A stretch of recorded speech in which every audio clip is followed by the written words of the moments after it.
मोदी के गारंटी ला जल्दी जल्दी पूरा करते। आप सबला मालूम है कि प्रधानमंत्री आवास के स्वीकृति होगी से 8,40,000 से ज्यादा की स्वीकृति हमारे नरेंद्र मोदी जी और हमन तो 14 तारीख के ही 14 दिसंबर 2023 के ही 13 तारीख के शपथ ले के दूसरे दिन ही हमन 18 लाख प्रधानमंत्री आवास के स्वीकृति दे दे हैं। अब भारत सरकार भी 8,40,000 प्रधानमंत्री आवास के स्वीकृति दे है। वो काम बनना शुरू होगी से मकान के निर्माण। ओकर बाद किसान मन के वादा भी हमन पूरा करे हैं।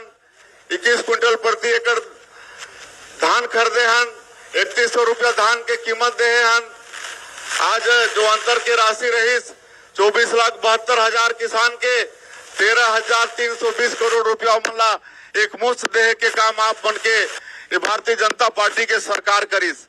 आज 2 साल के बकाया बोनस 13 लाख किसान मन के 3716 करोड़ रुपया दे के काम इस सरकार करीस।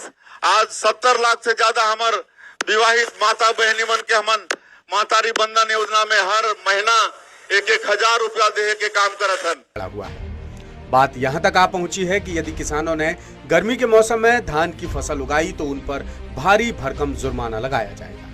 दरअसल छत्तीसगढ़ को धान का कटोरा इसलिए कहते हैं क्योंकि यहाँ सबसे ज्यादा पैदावार धान की ही होती है। लेकिन अब धान ने ही किसानों के सामने रोजी रोटी का संकट पैदा कर दिया है। छत्तीसगढ़ वन संपदा से भरपूर राज्य है, जिस वजह से हर साल यहाँ बारिश भी अच्छी होती है। चूंकि धान की फसल के लिए खूब सारा पानी चाहिए और यहाँ हर जिले में बम्पर धान उगाया जाता है। कई जिले तो ऐसे हैं जहां सीजन में 2 बार धान उगाया जाता है। अब आपको ये जानने की उत्सुकता जरूर होगी कि आखिर धान की खेती ने किसानों की मुसीबत कैसे बढ़ा दी। चलिए वो वजह भी आपको बताते हैं। दरअसल अभी अक्टूबर में ही मानसून सीजन की विदाई हुई है और कुछ हिस्सों को छोड़कर बाकी जगहों पर पर्याप्त बारिश नहीं हुई है। नतीजा ये हुआ कि धान की खेती के लिए किसानों को भरी बरसात में भी सिंचाई पंप का सहारा लेना पड़ा, जिससे वाटर लेवल काफी नीचे चला गया। ताजा मामला राजनांदगांव जिले में सामने आया है, जहां जिला प्रशासन के पास जानकारी पहुंची है कि बारिश में भी करीब 45,000 सिंचाई पंप चलाए गए थे और अकेले राजनांदगांव जिले में ही 4 लाख हेक्टेयर से ज्यादा एरिया में धान की फसल रोपी गई थी।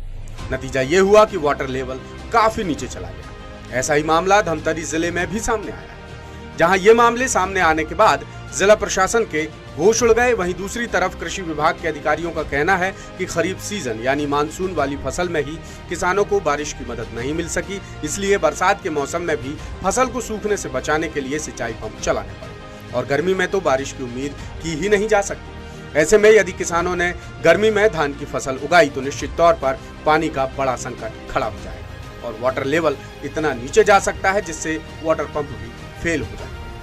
आगामी जल संकट को देखते हुए प्रशासन ने राजनांदगांव जिले में रबी सीजन में धान की फसल पर पूरी तरह से रोक लगा दी है और गांव-गांव मुनादी भी कराई जा रही है कि अगर किसानों ने गर्मी में धान की खेती की तो 50,000 रुपए तक जुर्माना वसूला जाएगा।